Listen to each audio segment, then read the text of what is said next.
बिस्मिल्लाहिर्रहमानिर्रहीम। अस्सलाम वालेकुम। सेकेंड ईयर क्लास डेढ़ तलबात हमारा दूसरा मौजू हमने शुरू कर दिया था तारीफ़ हदीस। लिहाजा अब हम हदीस की ज़रूरत और अहमियत के बारे में डिस्कस करेंगे। इस्लाम में अल्लाह ताला की किताब मुक़द्दस कुरान मजीद के बाद हदीस रसूलुल्लाह सल्लल्लाहु अलैहि वसल्लम की बहुत ज़्यादा अहमियत है। कुरान मजीद को समझना दरअसल हदीस ही की मरहून मिन्नत है, यानी कि हदीस से मुबारक के बगैर हम कुरान मजीद को नहीं समझ सकते। और ये वाज़े किया जाता है कि हदीस की किस तरह से ज़रूरत है या किस तरह से हम हदीस के ज़रूरतमंद और मोहताज हैं। ये आयत मुबारक हम पीछे भी पढ़ चुके हैं। लक़द कान लकुम फ़ी रसूलिल्लाहि उस्वतुन हसना, यानी यकीनन तुम्हारे लिए रसूलुल्लाह सल्लल्लाहु अलैहि वसल्लम की ज़िंदगी में बेहतरीन नमूना है। हज़ूर सल्लल्लाहु अलैहि वसल्लम की ने ज़िंदगी के हर शुबा में बेहतरीन अमली नमूने पेश किए, जिनकी तकलीद यानी कि जिनकी पैरवी करके इंसान दुनिया और आखिरत में कामयाबी हासिल कर सकता है। इसी तरह आप सल्लल्लाहु की अतात में भी इरशाद ग्रामी है, अतीउल्लाह व अती रसूल, यानी तुम अतात करो अल्लाह की और अतात करो रसूलुल्लाह सल्लल्लाहु अलैहि वसल्लम की।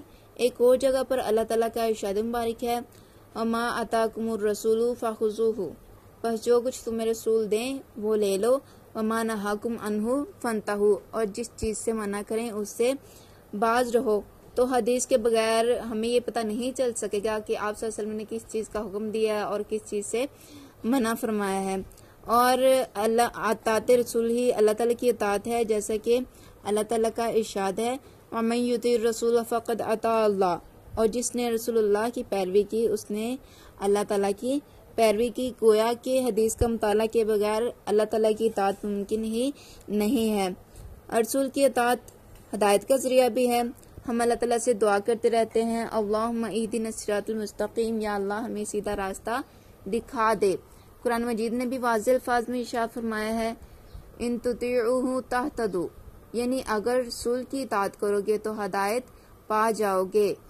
तो जिस तरह से आप सल्लल्लाहु अलैहि वसल्लम की हदायत, आप सल्लल्लाहु अलैहि वसल्लम की इताअत करके हमें हदायत हासिल हो सकती है, इसी तरह आप सल्लल्लाहु अलैहि वसल्लम की नाफरमानी करके भी हम गुमराही में जा सकते हैं, जैसा कि इरशाद इलाही है, और जिसने अल्लाह की और इसके रसूल की नाफरमानी की वो खुली गुमराही में पड़ गए, यानी कि इसके गुमराह होने में किसी किस्म का कोई शक व शुबा नहीं है। और आप सल्लल्लाहु अलैहि वसल्लम की नाफरमानी से हम तभी बच सकते हैं कि हमें आप सल्लल्लाहु अलैहि वसल्लम के अवामिर और नवाही, यानी कि आप सल्लल्लाहु अलैहि वसल्लम ने जिस चीज़ का हुक्म दिया है, जिस काम का हुक्म दिया है, जिस चीज़ से मना फरमाया है, उनसे बचेंगे। तो तब ये सब चीज़ें हमें हदीस से ही मालूम होंगी।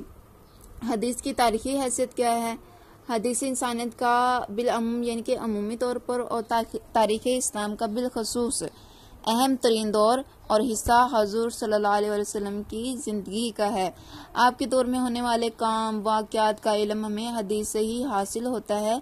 अगर हम हदीस को छोड़ देंगे तो हम इस सुनहरी दौर के बारे में तारीकी में पड़ जाएंगे, यानी कि हमें कुछ भी इस बारे में मालूम नहीं होगा। फिर इस दौर के कई वाक़यात की तरफ कुरान हकीम में भी इशारे मिलते हैं, जिनकी बेहतर तफ़हीम, यानी कि जिनको बेहतर तौर पर समझने के लिए हदीस की तरफ लौटना हमारे लिए बहुत ही ज़रूरी है, और हदीस के बगैर हम कुछ भी हासिल नहीं कर सकते। तो स्टूडेंट्स, बगैर हदीस के हमें कुछ भी हासिल नहीं हो सकता। इन तमाम आयात कुरान के रूह से अहले इस्लाम के लिए रसूलुल्लाह सल्लल्लाहु अलैहि वसल्लम की अताअत इत्तबा हम पर लाजिम होना वाज़ेह तौर पर साबित हुआ। लिहाजा अब हम रसूल खुदा का हुक्म मानना हमारे लिए इसी तरह ज़रूरी है जैसा कि कुरान मजीद के ज़रिए हम तक पहुँचने वाला कोई हुक्म खुदाबंदी हमारे लिए वाजिबी अताअत है, यानी कि अताअत, उस पर अताअत करना उसकी ज़रूरी है, क्योंकि रसूलुल्लाह सल्लल्लाहु अलैहि वसल्लम का हुक्म भी बिलवास्ता खुदा ही का हुक्म है। हदीस कुरान मजीद की अमली तफसीर है। कुरान मजीद में अहकाम बता दिए गए हैं, आप सल्लल्लाहु अलैहि वसल्लम ने अमलन करके दिखाए हैं। चूँकि आप सल्लल्लाहु अलैहि वसल्लम पर कुरान मजीद नाजिल हुआ तो सबसे बेहतर फहम, यानी कि समझ बूझ आप ही को है, और जो मफहूम कुरान पाक का आप सल्लल्लाहु अलैहि वसल्लम ने खुद समझा वही आगे सहाबा किराम को भी समझाया और इसी पर ही अमल किया। इसी तरह कौन सी चीज़ें इस्लामी नुक्ता नज़र से हलाल हैं, कौन सी चीज़ें हराम हैं, आप सल्लल्लाहु अलैहि वसल्लम ने सबकी वाज़ह तौर पर भी तशरीफ़ फरमा दी। हदीस कुरान के अजमाल की भी तफसीर है, यानी कि कुरान पाक में नमाज, रोज़ा, ज़कात, हज वगैरह का सिर्फ हुक्म दिया गया है और फिर हदीस मुबारका से ही हमें सब मालूम होता है। आप सल्लल्लाहु अलैहि वसल्लम ने ही बताया कि इन इबादत को किस तरीके से अदा किया जाए, कितने अरकान, वाजिबात और सुन्नतें वगैरह हैं, ये सब आप सल्लल्लाहु अलैहि वसल्लम ने ना सिर्फ हमें बताया है बल्कि इन सब पर अमल करके भी दिखाया है। हदीस की एक किस्म है, हदीस को वही गैर मतलूब भी कहा जाता है। हदीस वही गैर मतलूब है जबकि कुरान पाक वही मतलूब है। वही मतलूब क्या, जिसकी तिलावत की जाती है, और वही गैर मतलूब यानी कि हदीस मुबारका जिसकी तिलावत तो नहीं की जाती मगर ये अहकाम अल्लाह ताला की तरफ से ही होते हैं जो कि नबी करीम सल्लल्लाहु अलैहि वसल्लम की ज़ुबान से अदा करवाए गए हैं, जैसा कि वमा यंतिकु अनिल हवा इन हुआ इल्ला वहयु यूहा। ये आयत मुबारका है। तर्जुमा, ये रसूल अपने ख्वाहिश से नहीं बोलता मगर ये तो वही है जो इस पर नाजिल की जाती है। तो इन सब बातों से, तमाम आयात से मालूम होता है कि मुसलमान अगर हदीस मुबारका को तर्क कर दें तो स्टूडेंट्स अल्लाह ताला के बाज़ अहकाम से मुसलमान महरूम रह जाएंगे।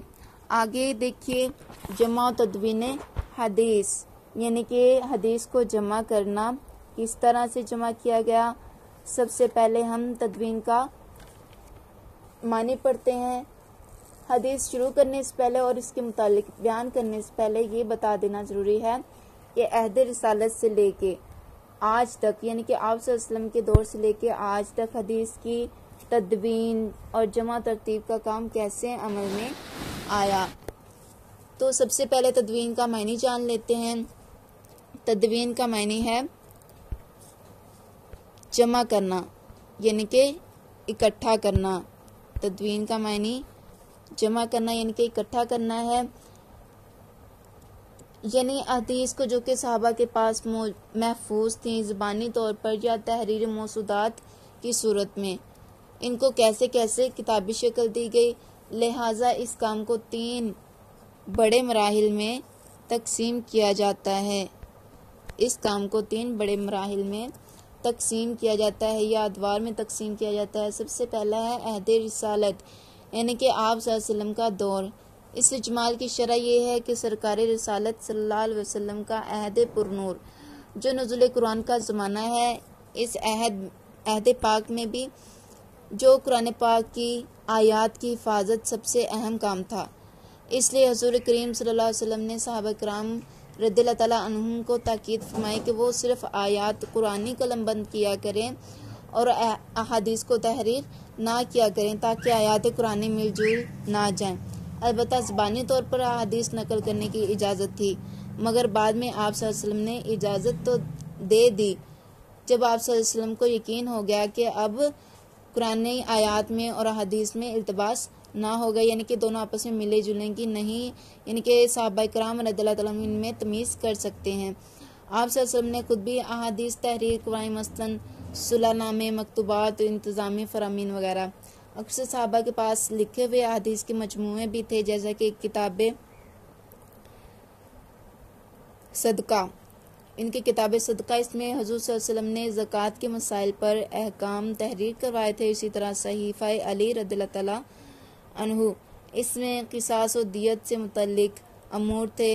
सहीफ़ा सदका यानी कि अब्दुल्ला बिन उमर बिन आस रज़ियल्लाहु तआला अन्हु का सहीफ़ा था, इसका नाम सहीफ़ा सदका रखा गया। इसी तरह जाबिर बिन अब्दुल्ला रज़ियल्लाहु तआला अन्हु और अबू हुरैरा रज़ियल्लाहु तआला अन्हु ने भी बहुत सी अहादीस रिवायत की हैं। ज़ैद बिन साबित रज़ियल्लाहु तआला अन्हु ने भी हुज़ूर सल्लल्लाहु अलैहि वसल्लम से विरासत के मुतल्लिक एक तहरीर कलमबंद की जिसमें विरासत के मुतल्लिक तफसीली तौर पर अहकाम मौजूद थे। तो स्टूडेंट्स, हमारा ये लेक्चर मुकम्मल हुआ। इंशाअल्लाह अज़्ज़ व जल कल हम आगे पढ़ेंगे। अल्लाह हाफिज़।